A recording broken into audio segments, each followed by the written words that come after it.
It is time for a serious discussion about speed development.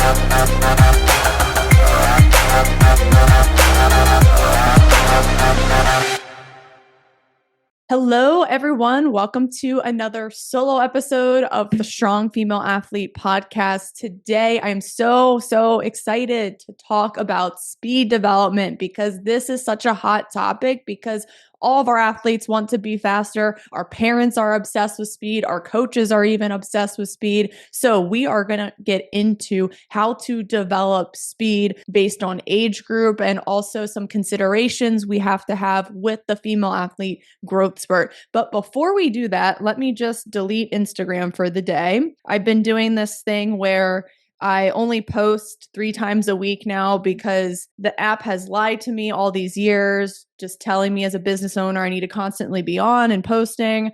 But I just delete now after I make my posts, and I'm off on Fridays, Saturdays, Sundays, and Monday morning. So I'm really only on 3 times a week, sometimes 4 times a week. But I create, I don't consume anymore. So I post my podcast, I post my training advice, and then I just sign off the rest of the day. So deleting that just felt so darn good. Social media is overrated. That's going to be another episode that we will talk about. But man, there's just so many mental health repercussions, even for us adults. And I will share my journey. My husband wants to come on and share his journey too, but he's completely deleted the apps off his phone. So stay tuned for that episode. Okay, let's talk about speed development. I get asked all the time how to get my female athlete faster, how to make sure my daughter is not the slowest on the team. So, this is a very multifaceted topic. And I want to just start off with my personal journey with speed. So, just some background, my mom was a tennis athlete, a volleyball athlete. So, she has fast twitch muscles in her DNA. She was a fast twitch athlete. So, I like to think that I got some good genes from her. She did power based sports. So, I'm lucky that I got those genetics, and we can't ignore genetics as a component of speed. But when I was in middle school, I started to notice that other girls on my team were getting a little bit faster, especially the outside midfielders who were just blowing by me. And one girl on my team who just kept getting faster and faster. And I was just curious. I was like, oh, dang, like, what's she doing? I asked her, and she said that she was doing a speed, strength, and conditioning camp for 3 months in the summer off season. And I was like, oh, that's so cool. I really want to work on my speed and do what I can control to get to the next level. Now, I do want to say that I was in middle school during this time, so I still was going through my growth spurt. So naturally during that time, speed can slow down, and we will get into that. But there are many things that we can control in a female athlete's journey, even during her growth spurt, to continue to slowly improve that speed. So I signed up for this camp, and we did so many amazing speed drills. We did racing, we did hill sprints to work on horizontal displacement and really that explosive first step. I think hill sprints were definitely what took me over the edge in my first step explosiveness because of the way the hill is angled and creating that horizontal force. We also did a lot of half field sprints. We did a lot of time 40 yards. So we timed a lot of our sprints too so that we could see our improvements. And our improvements, they didn't happen quick. They didn't happen overnight.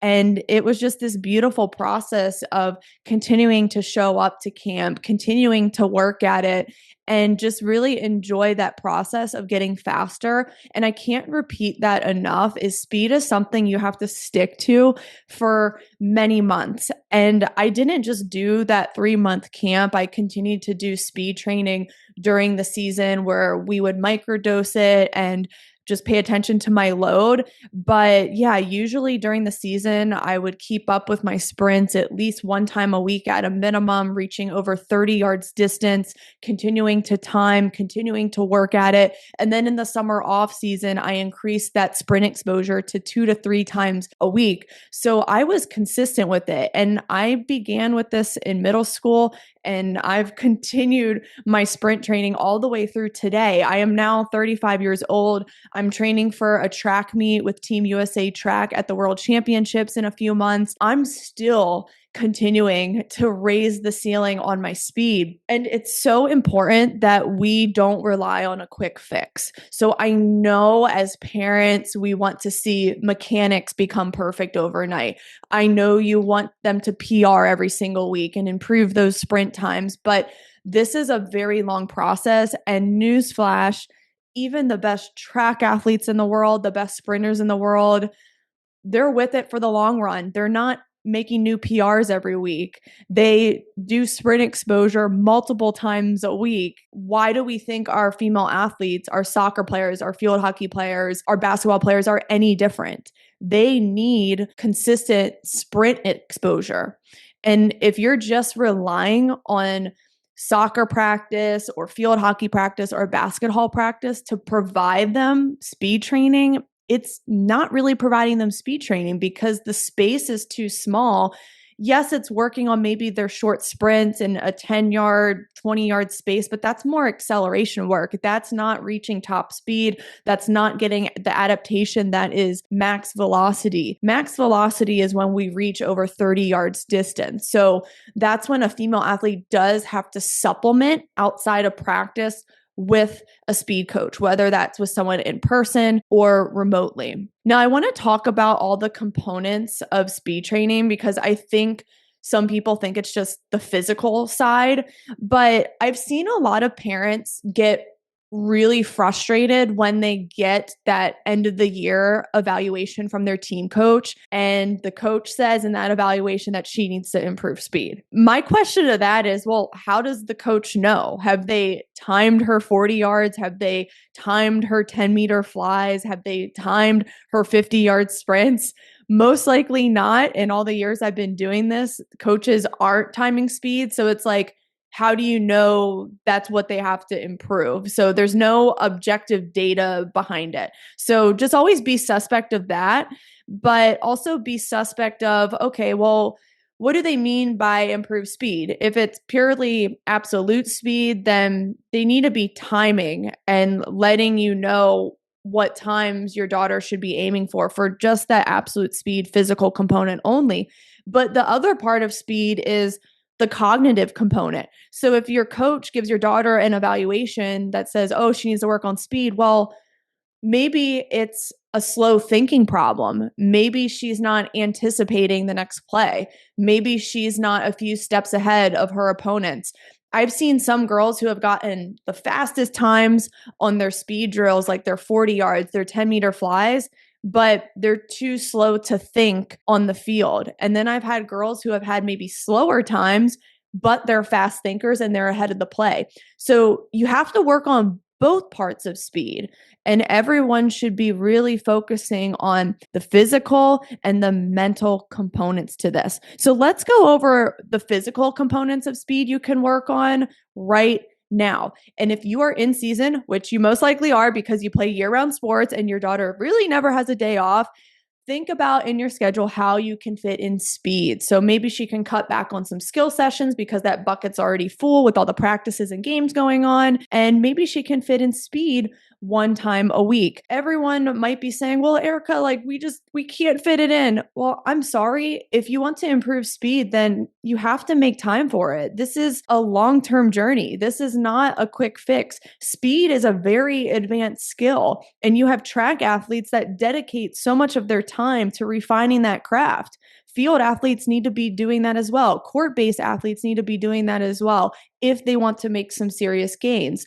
So the three physical components you need to start fitting into the schedule now are your mechanics and not getting too detailed with them because with field and court-based athletes, they don't need to be as perfect as track athletes just because we don't have as much time to perfect these mechanics. But some of the big rocks are just working on keeping the arms by the side, keeping the hands relaxed and not too tense, not letting the arms flail and wave everywhere. So those are the big rocks with mechanics I'd focus on. And then also just making sure in those high knee and skipping drills, making sure the ball of the foot is making contact with the ground, the knee is driving up to the hip, just those big rock things. We don't have to get too into the details because then it just becomes this whole rabbit hole and we overthink our mechanics. And sometimes that can really hold our female athletes back who play team sports. The next component of speed is making sure you're doing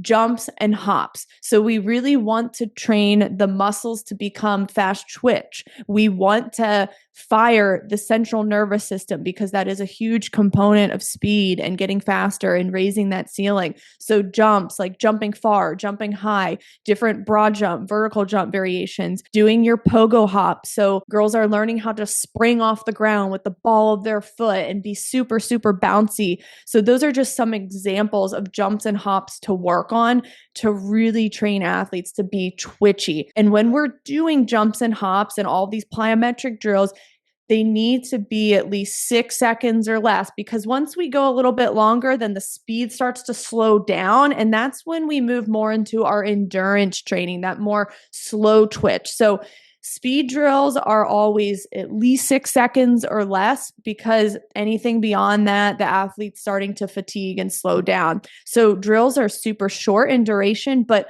high in intensity. Probably one of the biggest mistakes female athletes make when training speed is they don't go max effort on these drills and they don't recover long enough in between sets. That recovery in between sets is so key because you want the second set to be as explosive as the first set. You want to make sure you're getting that adaptation from every set you're doing. So quality matters in your jump drills. And then number 3 is doing your sprint. So like I said, we need to get out of that 10 to 20 yard space that's going on at practice. And we want to expand that to 30 yard, 40 yard, 50 yard sprints and really making sure our athletes can reach that top speed and really fire the central nervous system up. So making sure you're also timing those sprints because then you don't know if you're improving. It is so critical to time. And I'll link the timing system I use below in the caption. It's the free lap timing system. Yes, it is a little bit of an investment, but if you're someone who's pumped up about training speed and you want to stick with it for many years to come, maybe your daughter is 14 years old right now and she plans to play all through college soccer, then a free lap timing system is absolutely 100% worth the investment. I've had mine for about 4 or 5 years with my athletes in Tampa and they love it.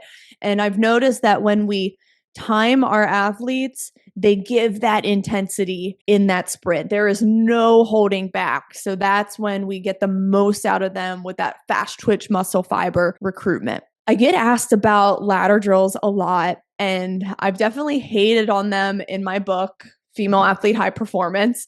Look, I'm not totally anti ladder drills, but I'm definitely not for doing them the whole session. I've seen sessions where ladder drills are done for the whole 60 minutes. And at that point, athletes are slowing down. We're using more slow twitch muscle fibers. We're really not working on true speed. So just to give a definition of speed that just really simplifies this all is speed is getting from point A to point B as fast as possible. If you have a ladder in there, is the athlete going to get from point A to point B as fast as possible? Whereas if you have someone just sprinting from point A to point B, who's going to get there faster? The sprinter. I urge you to test this. Have 2 athletes racing, one with the ladder from point A to point B and one just running an all-out sprint. And when we run an all-out sprint, we're really also training our stride rate and our stride length. So stride length is also an important part to speed development. And ladders, I'm sorry, you're tap dancing your feet. You're not reaching full stride length to really improve your sprinting mechanics. So I just want you to proceed with caution when incorporating ladder drills. Yes, you can do them for maybe like a quick couple minute warm up and maybe to fire some coordination within the athlete, but For me, with my athletes, and maybe this will give you some perspective, I just don't see the bang for buck there because it takes away time from other efficient things we could be doing, like our jumps and our hops and our super, super explosive movements that really work on that ground contact time and building that power. And with soccer players and field hockey, lacrosse, they're practicing so much throughout the week. So if I see them for one speed session a week in season, we are going to make the most of that 1 hour. And we're going to start with our mechanics. So our high knee, our skipping drills, our power skips, our arm swings, cleaning those up real quick. And then we're going to get right into our jumps and hops. And then we're going to do our sprints. And then after that, we'll lift, because athletes also need to build that hamstring strength, that hip strength, that core stability for good sprinting form. I just, like, in the context of the population I work with and how busy they are, I don't have a need for ladders within my training programs. I just don't. I just don't have enough time to do it. So I'd rather focus on other things. The next component to speed is the mental component. We don't just want to train our athletes to run in a straight line fast all the time. We also want to expose them to being able to react quick, then run, being able to respond to an outside stimulus or cue, or force them to pick their head up and anticipate the next play. So I'll link some fun reactive speed drills in the caption below that are going to help your athletes to really hone in on that mental component so they are fast movers and fast thinkers. And that's another problem I have with ladders is athletes are always keeping their head down. They're not aware of their surroundings. So when we're training top speed, I want them to open up the posture. I want them to have their head up, because that does help them get a step ahead of their opponent. So I really want them to be aware of their surroundings and keep their eyes on the finish line. The ladders just force the head to still be down and in that kind of slouch posture. When we want to train max speed, we actually want to have good posture and open up our chest, open up our shoulders. Otherwise, if we're slouched and hunched over, that's only going to make us a few steps behind. I'll include some reactive drills in the caption below. And as coaches, as parents, you can get really creative with them. You can have an athlete sprint on your clap. You can have an athlete sprint when you raise your hand. You can have an athlete sprint when you throw something out. Or if you're training with a partner or in a group, you can have an athlete chase someone in front of them and the person in front initiates the drill so that it makes it more chaotic and spontaneous. I mean, there's so many ways to go about this, but we want to challenge our athletes to think more than they are in their team practices. We want to challenge our athletes to pick their head up and keep their head on a swivel more than they are in their practices.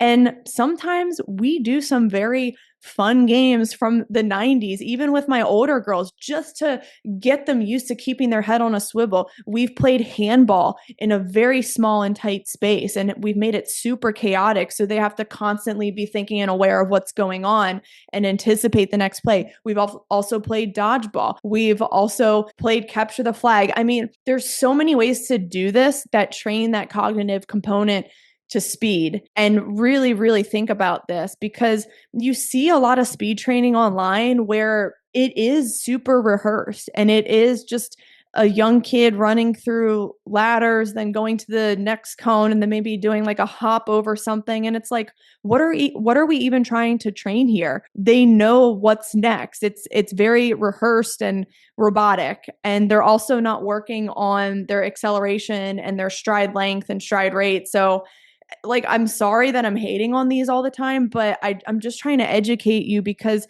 you're constantly being bombarded with nonsense and noise. That's why most people get speed training wrong. That's why your daughter is probably still slower, because she's following these accounts and she's not sticking to true speed training. Another thing I recommend with speed training is, especially if your daughter is young, so pre-growth spurt, pre-age 12, 13, definitely have her do group training. Nothing makes me cringe more than an 8-year-old doing quote unquote speed training in a one-on-one setting where the coach is giving the 8-year-old all the answers. They see the training as an obligation. They're not socializing or having fun. It's so valuable to have your young girl in a speed session that is a group setting because she can learn to race against girls who might be faster than her. Or maybe the group has some girls who might be a little bit slower and she can win at times and build that confidence. So getting in a group where there's a variety of levels, maybe girls from different club teams, it's always a great scenario because we want to expose our girls to different competition, different athletes of different heights and levels. It's just really good for that speed development. And also group sessions are more fun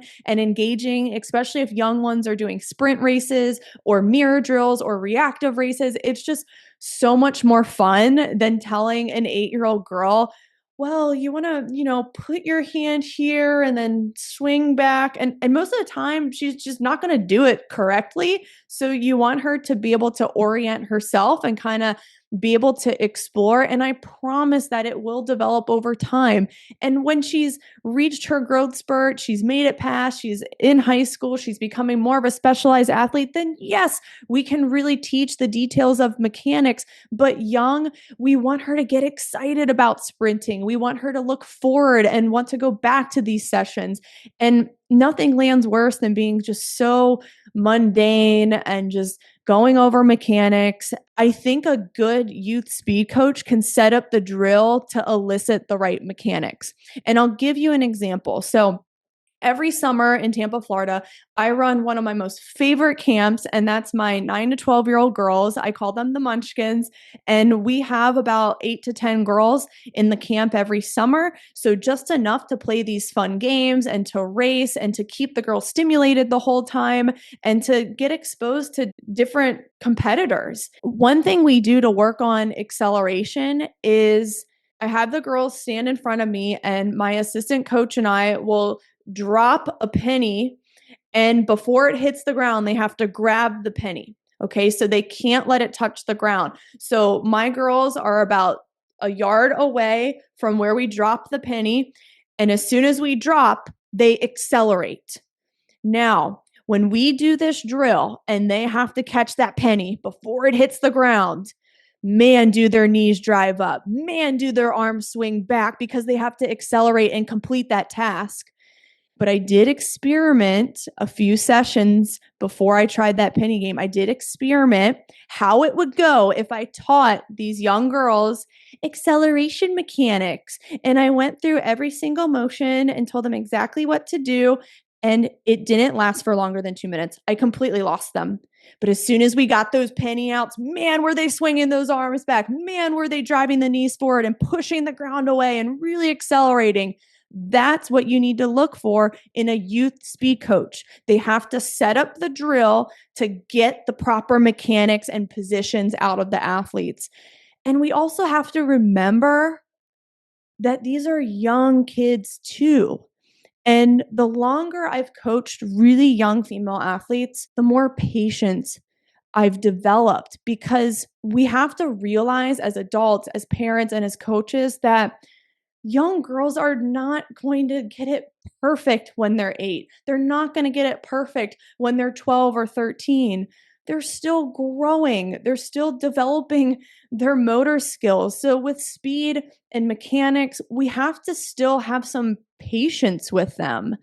And I really want to hammer this home because I think when, maybe a girl doesn't have the perfect mechanics that you see a pro athlete doing online, it's like, well, that's a pro athlete. They've mastered that craft of sprint mechanics for many, many years. And we have to remember that every young girl is on their own speed journey, which brings me to the storm that is the growth spurt. Please expect when your daughter is ages 9 to 12, 9 to 13, her body is going to go through some really wacky things. Her limbs are growing, her bones are growing, her muscles are growing. Some girls are getting taller than your daughter. Maybe your daughter is a little behind in height.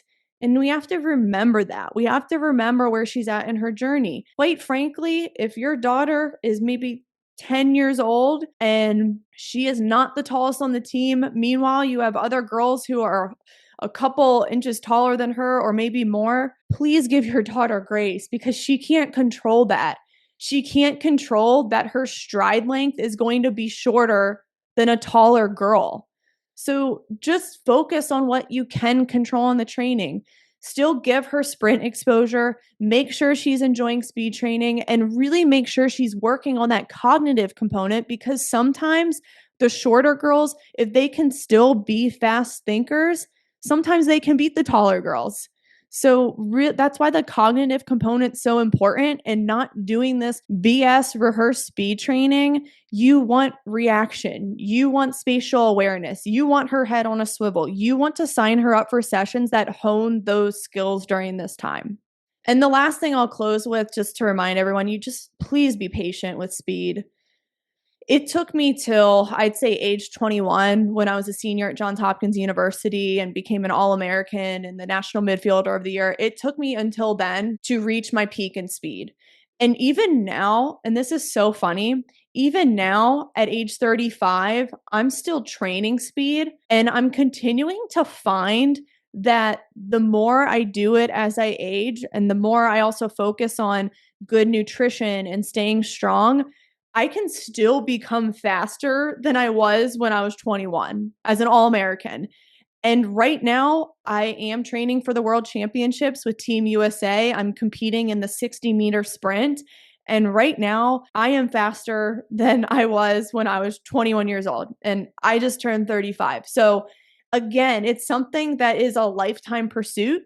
It's something that takes many, many years, and you have to keep showing up. And right now, I'm doing sprints 3 times a week. I'll do a day where I do accelerations and jumps, and then I'll do my longer sprints and jumps. And then my third day, I'll do a combination of acceleration, my longer sprints, and my jumps. And I'm warming up, working on my mechanics. I do arm swings and skipping drills within my warm up with the dynamic stretch. But yeah, 3 times a week has been the sweet spot for me to really raise that ceiling. But I would say for a young female athlete, 1 time a week, 1 to 2 times a week in season. And then once she gets in the summer, 2 to 3 times a week at a minimum, to really make some serious gains. So just really think about leaning into the long-term journey. Sprinting is one of the most extreme things the human body can do. Doing an all-out 40-yard, 50-yard sprint and timing it, or racing against someone while timing, better yet. And it's something that is so empowering for our female athletes. Even my girls in Tampa, they love our speed days. They love just running those longer sprints because they feel like they're flying, and they feel like they don't get enough of that input from their practices because of the small-sided games. I encourage you, keep showing up, keep working at it, and also realize that consistent sprint training has so many benefits beyond just sport performance. And I did a whole episode with my sprint coach and nutritionist, Cynthia Montiglione. She's been on the podcast many times. I'll link it below, but we go over the shocking 10 benefits of sprinting for your health. And some of these include improved longevity, improved gut health, improved female hormones. So making sure girls are doing high intensity work with long recovery, so good for hormones, and not having chronically elevated levels of cortisol from too much long distance jogging and overtraining and doing this long distance crap. Those short bursts are so good for female hormones. So we do a whole podcast on that. We also discuss the mental health benefits and how sprinting really lights up your brain for the day. I mean, there's so much amazing science behind it, and I implore you to watch that episode with Cynthia. All right, that's my rant on speed. I could talk about this for hours, but you just need to stick with it. There's no quick fix to speed. And if you think there's a quick fix to speed, then you probably don't belong listening to this podcast. And you probably belong with Trainer Joe down the street, who's going to make $100 an hour running your kid through ladders for a 60-minute session, looking like you're doing work, but you're hardly working out and you're hardly getting a speed adaptation. So have fun with that. We'll be over here getting fast, and I'll see you guys next time.